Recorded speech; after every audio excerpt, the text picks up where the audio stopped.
नमस्ते दोस्तों, मैं विजय ठक्कर और आप लोगों का सबका स्वागत करता हूं हमारे एक नए वीडियो में। अभी आज के वीडियो में मैं आप लोगों को 2 से 3 ऐसे परफेक्ट रिवर्सल स्टॉक बताने वाला हूं जो आने वाले टाइम में एक अच्छा परफॉर्मेंस दे सकते हैं। अभी रिवर्सल स्टॉक का मतलब क्या होता है वो आप लोगों को मैं बताऊंगा और आज हम लोग ये स्टॉक के बारे में डिस्कस करेंगे। उससे पहले मैं आप सब लोगों को ये बोलना चाहता हूँ कि अभी लास्ट 7 जुलाई को ही, लास्ट वीक में ही संडे के दिन मैंने एक स्विंग ट्रेडिंग रिलेटेड एक वेबिनार रखा था, जिसमें मैंने अपनी एक स्विंग ट्रेडिंग मेथड है, जो trend following swing trading method है, उसके बारे में डिस्कस किया था और उसके लिए आप सब लोगों का बहुत ही अच्छा रिस्पांस मिला। तो उसके लिए मैं आप लोगों को थैंक यू बोलना चाहता हूँ। अब वो वेबिनार का टाइमिंग हमने रखा था 10 से 12 का। मुझे ऐसा लगा कि 2-2.5 घंटे में मैं आप लोगों को बहुत सारी चीज़ें हैं। वो जो मेथड है ना, वो ऐसा है कि उसका रूल बेस्ड ट्रेडिंग है, तो मैंने सोचा इतने टाइम में मैं आप लोगों को रूल समझा दूंगा और कोई प्रॉब्लम नहीं होगी। बट वो वेबिनार 10 बजे से 3 बजे तक चला, तो उसको मैंने 2 पार्ट में डिवाइड कर दिया था। पहले मेरे ख्याल से 2.5 घंटे या 3 घंटे वाले पार्ट को हम लोगों ने सिर्फ मेथड रिलेटेड, लर्निंग रिलेटेड रखा और एक ब्रेक लेने के बाद Q&A हम लोग ने रखा था। तो मैंने उसमें कोशिश की कि जितने भी लोग आए थे सब लोगों के क्वेश्चन मैं पर्सनल लेवल पे ले सकूं और मैंने शायद वो अच्छी तरीके से लिए भी। और जितने लोगों के बाकी भी थे वो अभी ईमेल और व्हाट्सएप के थ्रू वो लोग अपनी क्वेरी भेज रहे हैं, उनका आंसर उन लोगों को मिल रहा है। तो ये वेबिनार तो बहुत अच्छा था और लास्ट में हम लोगों ने रजिस्ट्रेशन स्टॉप कर दिया था, बिकॉज मैं नहीं चाहता था कि बहुत सारे लोग आए और फिर मैं सबका क्वेश्चन प्रॉपरली आंसर ना कर पाऊँ। तो अगर आप लोगों को वो वेबिनार की रिकॉर्डिंग परचेस करनी है और वो मेथड आप लोगों को सीखनी है, तो उसकी रिकॉर्डिंग की लिंक मैं नीचे डिस्क्रिप्शन में दे दूंगा। आप वहाँ पे जाके उसको परचेस कर सकते हो। आप भी वो वेबिनार के फ़ायदे उठा सकते हो। तो आप लोगों को अगर वो वेबिनार में रजिस्ट्रेशन करना है, रजिस्ट्रेशन तो नहीं बोल सकते, अगर आप लोगों को वो वेबिनार की रिकॉर्डिंग देखनी है तो उसकी लिंक मैं नीचे डिस्क्रिप्शन में दे दूंगा, आप वहाँ पे जाके देख सकते हो। अभी हम लोग आते हैं हमारे आज के टॉपिक के ऊपर। आज का जो हमारा टॉपिक है ना, वो टॉपिक है रिलेटेड टू रिवर्सल ट्रेडिंग। अभी रिवर्सल ट्रेडिंग क्या होता है और मल्टी ईयर ब्रेकआउट ट्रेडिंग क्या होता है, पहले मैं आप लोगों को वो समझा देता हूँ। देखो, आज तक हमारे चैनल पे मैं जनरली आप लोगों के साथ बात करता हूँ मल्टी ईयर ब्रेकआउट स्टॉक के बारे में, जो इस तरीके से होते हैं। जैसे मैं यहाँ पे एक इमामी का एग्जांपल देता हूँ और ये स्टॉक मैंने आप लोगों के साथ पहले शेयर भी किया था। उसमें मैं आप लोगों को हमेशा क्या बोलता हूँ कि भाई एक स्टॉक है जिसने 2015 का बहुत पुराना रेजिस्टेंस अभी जाके फाइनली ब्रेकआउट किया है। तो ये इमामी वाले ट्रेड में हमारा क्या प्लानिंग होता है कि भाई स्टॉक 2015 का या 2007 का, 2008 का, 2018 का रेजिस्टेंस अभी रीसेंट ब्रेक करता है, तो वहाँ पे हमारी एंट्री होती है। इसमें हमारा जो टारगेट कैलकुलेशन होता है वो ये स्टॉक की रेंज जो होती है वो होता है और रेंज को ब्रेकआउट के बाद हमें ऐड कर देना होता है। और हम लोग फिर एक एक्सपेक्टेड टारगेट ऐसा लेके चलते हैं कि भाई आने वाले टाइम में जो डाउन साइड की रेंज थी वही अप साइड की रेंज में आएगा। उसको हम लोग मल्टी ईयर ब्रेकआउट बोलते हैं। बट मैं ना ये स्ट्रेटजी को और ये मेथड को मैं बहुत सालों से फॉलो कर रहा हूँ।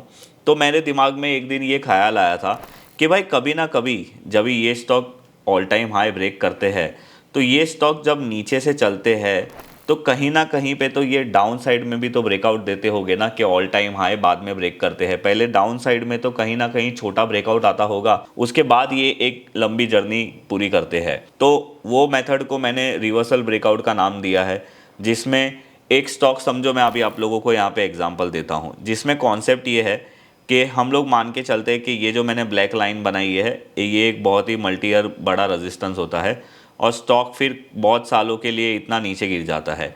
फिर स्टॉक यहाँ पे कंसोलिडेट करने के बाद नीचे में ही यहाँ पे ब्रेकआउट देता है। तो अगर आप यहाँ पे एक लाइन डाल दोगे ब्रेकआउट की, तो यहाँ पे आप लोगों को एक पहला ब्रेकआउट मिलेगा और स्टॉक फिर धीरे धीरे उस तरीके से चलते जाता है और बाद में फाइनली यहाँ पे एक मल्टी ईयर ब्रेकआउट होता है। तो मतलब मैं तो अभी तक ये मल्टी ईयर ब्रेकआउट को ही चेस करता था। तो अभी आज के वीडियो में मैं आप लोगों को 2 स्टॉक ऐसे बताने वाला हूँ जो यहाँ पे मतलब एक रिवर्सल ब्रेकआउट की कैटेगरी में आते हैं और यहाँ पे बहुत ज़्यादा चांसेस है कि ये स्टॉक अपने ऑल टाइम हाई को मार सकते हैं। तो उसमें से जो पहला स्टॉक है ना, पहले मैं आप लोगों को ये बता देता हूँ कि उसका जो पहला स्टॉक है जो मुझे अच्छा लग रहा है रिवर्सल ब्रेकआउट के हिसाब से, वो है जुबिलेंट इंग्रीविया लिमिटेड। अभी देखो, आप जुबिलेंट इंग्रीविया का जो अभी है ना, फिलहाल मंथली टाइम फ्रेम का चार्ट दिख रहे हो और यहाँ पे मैं आप लोगों को क्या समझाने की कोशिश कर रहा हूँ वो ध्यान से देखो। ये स्टॉक की लिस्टिंग हुई थी मार्च 2021 में। उसके बाद ये स्टॉक ने हाई मारा और 840 839 तक का हाई मारा और ये स्टॉक बाद में आप यहाँ पे अगर देखोगे ना तो कंटिन्यूसली ये स्टॉक डाउन साइड में चल रहा था। पर यहाँ पे ये स्टॉक के अंदर एक चीज़ मतलब धीरे धीरे ये स्टॉक के अंदर ये बनने लगा कि ये स्टॉक है ना यहाँ पे लंबे टाइम फ्रेम में बहुत ही नैरो कंसोलिडेशन करने लगा था। तो अगर आपने यहाँ पे ये ट्रेंड लाइन बनाई होती, ये वाले जनवरी 2022 के कैंडल का हाई, नवंबर 2022 के कैंडल का हाई और जनवरी 2024 के कैंडल के हाई को अगर आप मार्क करते हो और एक ट्रेंड लाइन बनाते हो तो आप यहाँ पे क्लियरली देख सकते हो कि ये स्टॉक ने अप्रैल महीने के अंदर एक ब्रेकआउट दिया था और वो ब्रेकआउट हुआ था 500 रुपीज़ के आसपास। ये मैंने अपने ट्विटर में भी आप लोगों के साथ शेयर किया था और ये स्टॉक को मैंने एक संडे वाले वीडियो में भी आप लोगों के साथ शेयर किया था। अब यहाँ पे क्या समझ में आता है हम लोगों को कि जो ये स्टॉक है जो ये डाउन ट्रेंड में चल रहा था, उसने ये ब्रेकआउट करके ये बता दिया कि अभी इसका डाउन ट्रेंड ख़त्म हो गया है और अभी आने वाले टाइम में ये स्टॉक ऊपर ही जा सकता है। पर जनरली जो रिवर्सल ब्रेकआउट वाले स्टॉक होते हैं ना, उसमें बहुत ज़्यादा सेलिंग प्रेशर होता है क्योंकि आप देखो यहाँ पे वो ऊपर से बहुत अच्छे खासे नीचे गिरे हुए होते हैं। तो हर एक प्राइस में पिछले बायर किसी ने बाय किए होते हैं, तो जब भी भाव ऊपर जाता है तो जो लास्ट में बायर जो एंटर हुए थे उन लोगों की सेलिंग ये स्टॉक्स में आती है। तो यहाँ पे भी वही हुआ। अभी आप यहाँ पे देख सकते हो क्लियरली कि ब्रेकआउट देने के बाद अभी ये मंथली चार्ट है तो अप्रैल मंथ का कैंडल तो यहीं पे था, उसके बाद मई मंथ और जून मंथ का कैंडल में भी कुछ खास बड़ा मूव नहीं हुआ। ये थोड़ा नीचे गया था, ये हमारा इलेक्शन जो 4 जून का कैंडल था वो नीचे गया था उस वजह से, पर ये वापस से ऊपर क्लोज हो गया। तो यहाँ पे हम लोगों को क्या समझ में आया कि ये स्टॉक के अंदर पिछले 2-3 महीने से एक ब्रेकआउट होने के बाद, रिवर्सल ब्रेकआउट होने के बाद एक साइडवेज कंसोलिडेशन हो रहा था। अभी अगर आप वीकली टाइम फ्रेम देखोगे तो आप लोगों को वो कंसोलिडेशन बहुत अच्छी तरीके से देखेगा। और मैं इसको कंसोलिडेशन क्यों बोल रहा हूँ, उसमें आप लोगों को वॉल्यूम पे ध्यान देना है। देखो ये स्टॉक में जब एक बहुत बड़ा प्राइस मूव हुआ था ना, आप यहाँ पे देख सकते हो ये लेवल के आसपास हुआ था, तो तभी आप वहाँ पे देखो वॉल्यूम भी बहुत बड़ा हुआ था। जब ये स्टॉक ने ब्रेकआउट किया था अपनी ट्रेंड लाइन को वीकली टाइम फ्रेम पे, तभी भी आप देखो ये स्टॉक में वॉल्यूम बहुत बड़ा हुआ था। और जब भी ये वीक में, अभी मतलब मैं आज ये वीडियो बना रहा हूँ 9 जुलाई को 4:30 बजे के आसपास, आप लोग ये वीडियो देख रहे हो 10 जुलाई को मॉर्निंग में। आप देखो ये मतलब ये स्टॉक ने 9 जुलाई के दिन में एक अच्छा मूव किया था 10-12% का, और वो टाइम पे इसमें अगेन वॉल्यूम भी अच्छा हुआ है। और आप यहाँ पे ध्यान से देखो जब ये स्टॉक नीचे आ रहा था तब ये स्टॉक के अंदर कोई भी वॉल्यूम नहीं था। तो यहाँ पे ये चीज़ हम लोगों को ये स्टॉक में बहुत ही क्लियरली देखने मिल रही है कि डाउन साइड में ये स्टॉक धीरे धीरे एक्यूमुलेट हो रहा है। अगर आप इसकी सारी ये ट्रेंड लाइन को हटा देते हो और आप नॉर्मल आपकी जो नॉर्मल हमारी रेजिस्टेंस लाइन होती है, अगर आप वो भी मार्क करते हो तो भी आपको यहाँ पे ये क्लियरली देखने मिल रहा है कि ये स्टॉक अभी 590 के ऊपर और 600 के ऊपर एक अच्छा ब्रेकआउट दे सकता है। तो इसके बाद आप यहाँ पे देखो, अगर ये स्टॉक 600 ब्रेक करता है और बहुत ही स्ट्रांगली उसके ऊपर रहता है, तो पहली बात तो यहाँ पे क्लियर है कि ये स्टॉक में जो 2-3 साल से जो डाउन साइड में एक बहुत ही कंसोलिडेशन चल रहा था, वो कंसोलिडेशन से ये स्टॉक बाहर हो जाएगा। और इसका नेक्स्ट टारगेट मुझे आप लोगों को बताने की ज़रूरत नहीं है, इसका नेक्स्ट टारगेट सीधा फिर ऑल टाइम हाई है विच इज़ 840, और 840 के ऊपर ये ब्रेक होगा तो यहाँ पे अगेन ये एक मल्टी ईयर ब्रेकआउट स्टॉक की कैटेगरी में आ जाएगा। वहाँ पे फिर अगेन हम रेंज कैलकुलेशन करके अपसाइड में लगाएंगे तो हम लोगों को अपसाइड का टारगेट मिल जाएगा। तो ये वो एक स्टॉक है जो एक बहुत ही ज़बरदस्त रिवर्सल ब्रेकआउट की कैटेगरी में मुझे लग रहा है, और यहाँ पे वॉल्यूम भी बहुत अच्छे हो रहे हैं। दूसरा एक जो स्टॉक है वो है लॉरस लैब। अब लॉरस लैब के बारे में मैंने संडे वाले वीडियो में भी बोला था। अब लॉरस लैब में भी देखो देयर इज़ नथिंग, कोई बड़ी बात नहीं है यहाँ पे भी वही लॉजिक है। इसका जो ऑल टाइम हाई है वो 723 है। तो अगर मैं मल्टी ईयर ब्रेकआउट स्ट्रैटेजी के हिसाब से काम करूँ तो ये स्टॉक में मेरा ट्रेड एक्टिवेट होगा 723 724 के ऊपर ही, और वो ब्रेकआउट होगा अगस्त 2021 का।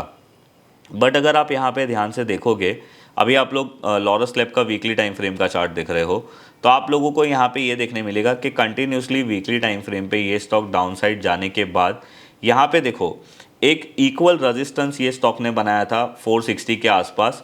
और आप यहाँ पे ध्यान से देखो इसके जो लोज है ना वो कंटिन्यूसली अपसाइड शिफ्ट हो रहे थे, और ब्रेकआउट देने के पहले ये स्टॉक ने बहुत बड़ा कंसोलिडेशन भी किया था।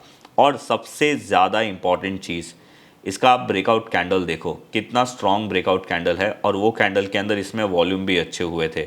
तो यहाँ पे भी मुझे आप लोगों को कोई अभी मतलब ज़्यादा बताने की ज़रूरत नहीं है। इसका ब्रेकआउट हुआ है 460 के आसपास, इसका एक रेजिस्टेंस है 600 के आसपास, जो ये रेजिस्टेंस इसका आप लोग देख रहे हो। उसके बाद सीधा इसका नेक्स्ट रेजिस्टेंस है 723। तो ये वो दोनों स्टॉक है जो एक रिवर्सल ब्रेकआउट कर रहे हैं और बहुत अच्छे लग रहे हैं। और एक स्टॉक है फाइन ऑर्गेनिक, देखो इसमें भी मुझे कुछ आप लोगों को ज़्यादा बताने की ज़रूरत नहीं है, यहाँ पे भी सेम है। तो ये तीनों एक बहुत अच्छे रिवर्सल ब्रेकआउट कैटेगरी वाले स्टॉक है। बट यहाँ पे आप एक चीज़ ज़रूर ध्यान में रखना, जैसे कि मैंने आप लोगों को पहले भी बोला था कि जनरली रिवर्सल ब्रेकआउट वाले स्टॉक को एक अच्छा रिटर्न देने के लिए बहुत ज़्यादा टाइम लगता है, क्योंकि ये स्टॉक का जो हिस्ट्री है वो पहले बहुत ख़राब था। तो जब भी ये स्टॉक थोड़ा भी चलेगा तो इसके अंदर एक सेलिंग आती है, क्योंकि समझो अभी लॉरस लैब का एग्जांपल लेते हैं, अभी ये 480 चल रहा है। अगर किसी ने इसमें 530 पे 600 पे बाइंग किया था, तो जब ये वापस से 480 से 560 होगा तो जो पहले वाले बायर थे उनकी सेलिंग आएगी, वापस से वो 600 होगा तो वापस से जो 600 वाले पहले वाले बायर थे उनकी सेलिंग आएगी। तो वो सेलिंग प्रेशर के वजह से ये सारे स्टॉक्स थोड़ा ऊपर जाने के लिए ज़्यादा टाइम लगाते हैं। बट फिर भी यहाँ पे हम लोगों को ये चीज़ एक समझ में क्लियरली आ रही है कि इसका जो डाउन साइड का जो ये ट्रेड चल रहा था, जो ट्रेंड चल रहा था, वो कहीं ना कहीं यहाँ पे ख़त्म होते हुए दिख रहा है। दूसरे जो स्टॉक है जो हमारे मल्टी ईयर ब्रेकआउट हुआ है वो है, जैसे आप कैम्स करके एक स्टॉक है, आप उस पर ध्यान दे सकते हो। इमामी के बारे में तो मैंने आप लोगों को बता ही दिया। बीवीटीसी में भी एक बहुत अच्छा ब्रेकआउट हुआ है, पर इसने ब्रेकआउट कैंडल ही इसका बहुत बड़ा हो गया है, तो बहुत ज़्यादा महंगा हो गया है। और इवन आप इंडिया सीमेंट्स के अंदर भी ध्यान दे सकते हो, ये भी स्टॉक 2007 का ट्रेंड लाइन ब्रेक करने के पास आ रहा है। तो ये है वो सारे, ये तो नॉर्मल अपने जो मल्टी ईयर ब्रेकआउट वाले स्टॉक्स थे वो है। बट मैंने आज आप लोगों को जो 3 रिवर्सल स्टॉक बताए, ये स्टॉक के ऊपर आप ज़रूर ध्यान देना। और मैं आप लोगों को एक डिस्क्लेमर दे देता हूँ, मैंने यहाँ पे आप लोगों को कोई भी ट्रेड आइडिया या टिप वगैरह शेयर नहीं किया है। मैं आप लोगों को यहाँ पे रिवर्सल ब्रेकआउट का कॉन्सेप्ट समझा रहा हूँ, और वो कॉन्सेप्ट समझाने के लिए मैंने कुछ लाइव एग्जाम्पल लिए हैं।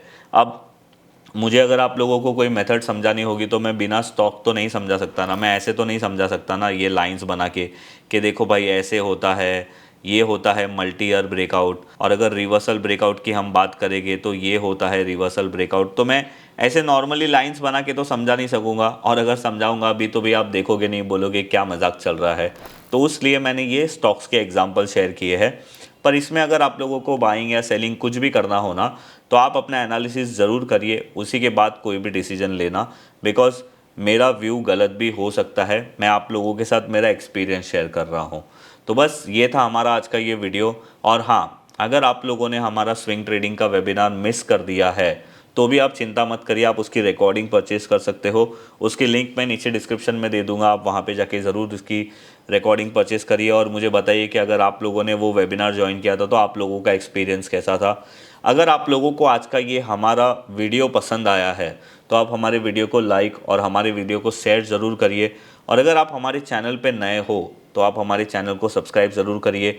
मैं मिलूँगा आप लोगों को ऐसे ही कोई नेक्स्ट वीडियो में, तब तक के लिए बाय बाय।